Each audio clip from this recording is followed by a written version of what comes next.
A generation ago, a farmer in Vietnam would expect his son to be a farmer, the same as his father and grandfather before him. In fact, his entire family would have been farmers going back as far as anyone could know.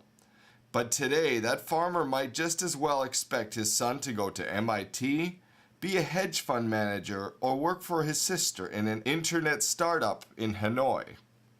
All across Asia, the rules are changing. Kids are leaving the countryside by the millions for the city. In fact, it isn't just kids. Across this region, there's a massive move from rural to urban as everyone, young and old, prepared or not, seeks their own version of the Asian dream. This, of course, will forever change the framework of Asia. Remote cultures have to compete with global values. Peasants become newly class or not, and cities grow while villages shrink. This impacts economics, traditions, and society. Some for the better, some for the worse, but this force is unstoppable, and smart Asian leaders are trying to manage this opportunity.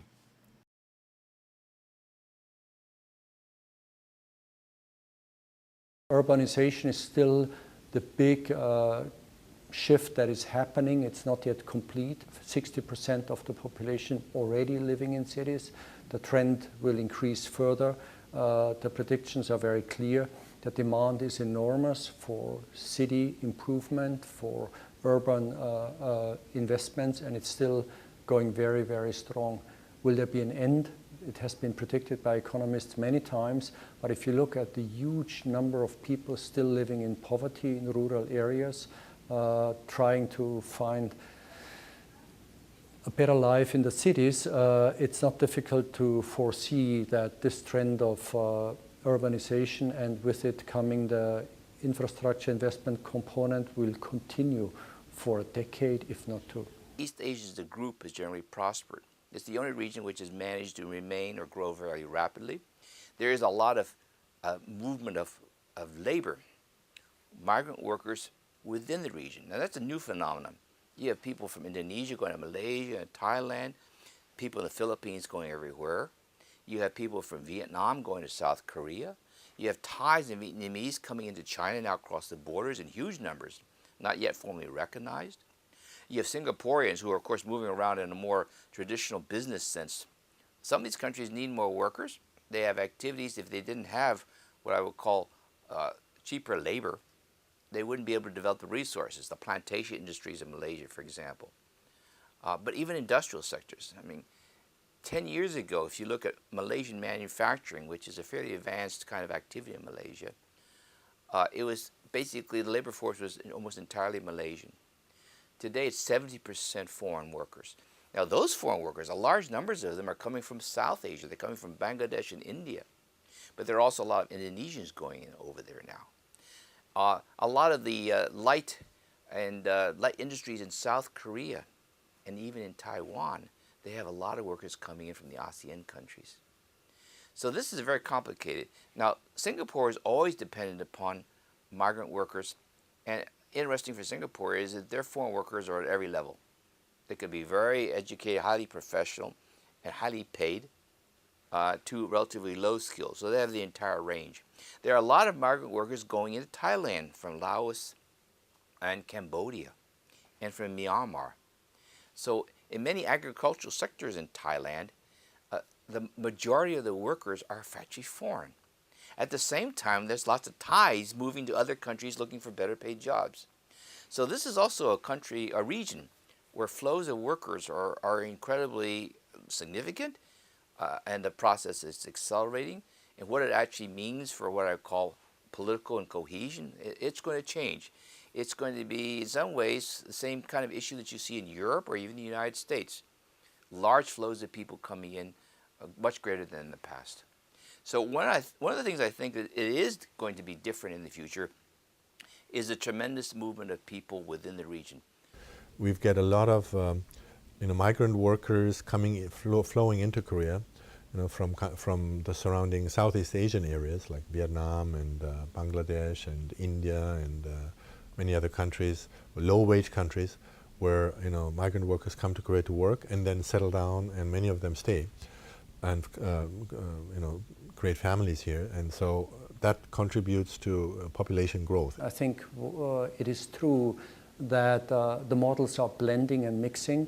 One is the demographic swap that is happening, and large corporations proudly today have not only a workforce that is very multicultural, but also at board level, it's not uncommon anymore that you have all regions of the world represented.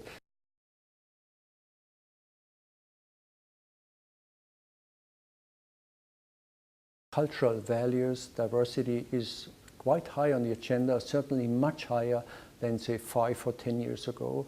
Some of the most innovative examples recently have a lot to do with blending old cultural identities with new technology. I do believe that Asian countries, by and large, are quite conscientious of this. Also note in China currently, while until recently they by and large copied what you could call the Los Angeles model of the last century, they now start to preserve the inner cities because they realize that their cultural treasures shouldn't just be bulldozed over for a highway. Just one example, but it's happening on a pretty large scale. Look at Japan, how Japan has managed to preserve its own cultural identity while adopting latest technology. Korea has been doing the same. There's no reason why other countries can't do either. It's always an interesting question. When you watch economic growth, you wonder, can you preserve what makes a nation unique? Can you preserve a culture of a nation? Our world's so interconnected as we look at all the many ties, people who have studied or lived in another country, they've come back to their home country. As we trade, we buy products from all over the world here in Thailand. In America, we welcome tourists from all over the world. And you say, how do you preserve what makes a nation unique? I think it's very doable. And it's not only doable, I think what makes, for example, Thailand, Thailand is not ancient way of life. It's traditions and it's culture. It is a religion, it is a language, it is a food, and it's pride in that heritage. And I think that very pride, that very cultural, rich tradition is one of the reasons people find Thailand a wonderful place to visit, a great place to study, a great place to do business, the long history of Thai creativity. You only need to look the history of Thai silk, Thai food. That is a creative force that will only grow as they become more and more modern, but it will stay Thai. And I think the same about the United States. You look at the United States, and today we are a nation made of many. You can certainly buy food from all over the world. You can find Thai restaurants and Japanese restaurants everywhere, Chinese restaurants. But we still, all of us as Americans, respect what makes us American, the uniqueness of our history, of our culture. And I think every country in Asia, certainly ASEAN and Thailand, where I'm located, will do that and will want to do that. Any culture, after really attaining some level, needs something new from outside. And that is exactly what we're seeing. For example, music, architecture, costume design and everything. After Western culture has attained some level, you need some new input from other cultures, and we have seen a lot of intercultural marriages in that sense, cooking as well. And I think Asian culture has done that to Western culture. You have seen that Japanese cuisine is pretty much appreciated, sort of mélangé or mixed with fusion with Western cuisine, and the clothings as well, or Japanese designers taking some of the Japanese kimono or whatever tradition into Western culture. And I think those architecture as well, we are importing a lot of Western knowledge and mixing it up with the Japanese tradition. In my opinion, I think it's absolutely good to be a to acquire English skills. But at the same time, we need to protect our cultural identities. This is because we basically we are the Asians.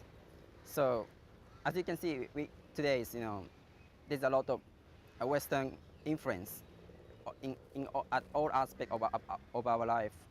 But at the same time, we should maintain ourselves, and we should ask ourselves, say, who are they? Who we are? Because so I think maintaining our cultural identity is essential for us.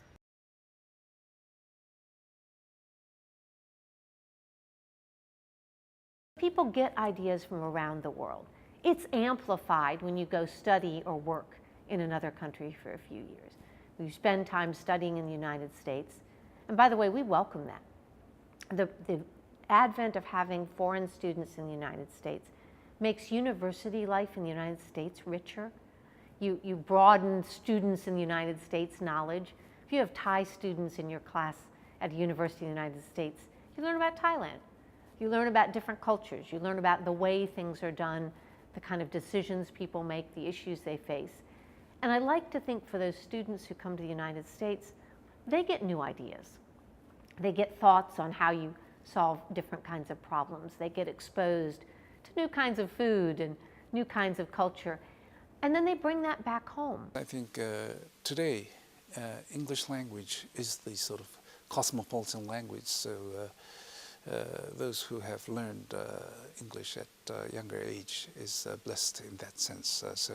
I think many people, young Japanese or other Asians, should have chance to come to the United States to brush up their English or learn English.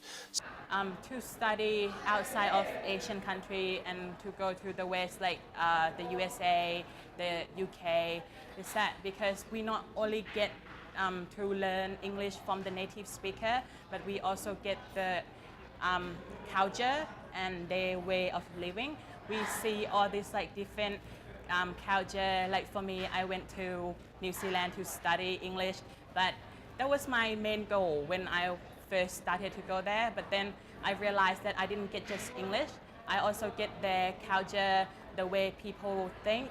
I don't just think like Thai people anymore. I think more toward like their Western way of thinking, and I think that has made me who I am right now and make me different from other Thai people. And I think this is quite important for people in Asia to get like Western culture, so that we have different way of thinking.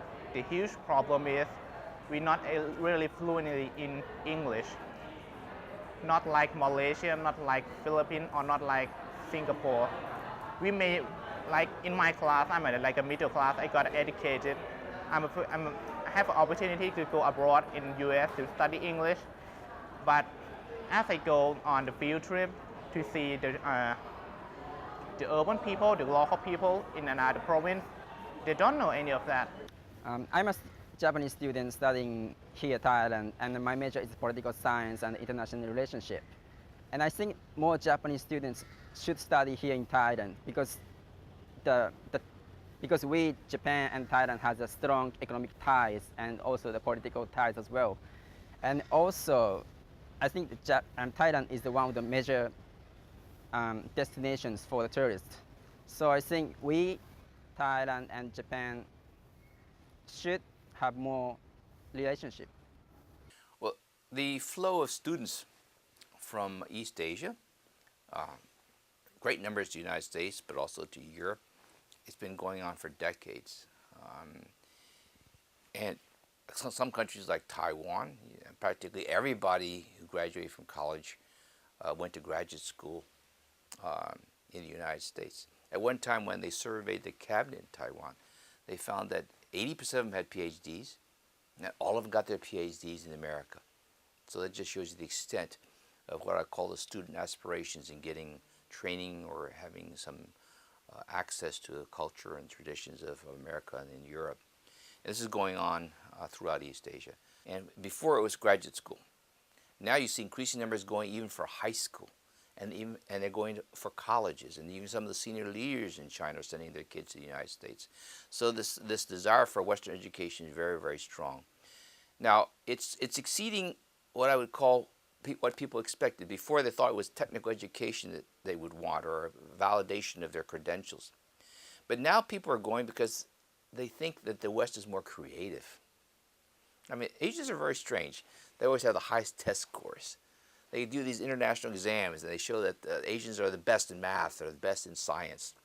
And so the West is very, very sort of like apprehensive or worried that they're no longer competitive.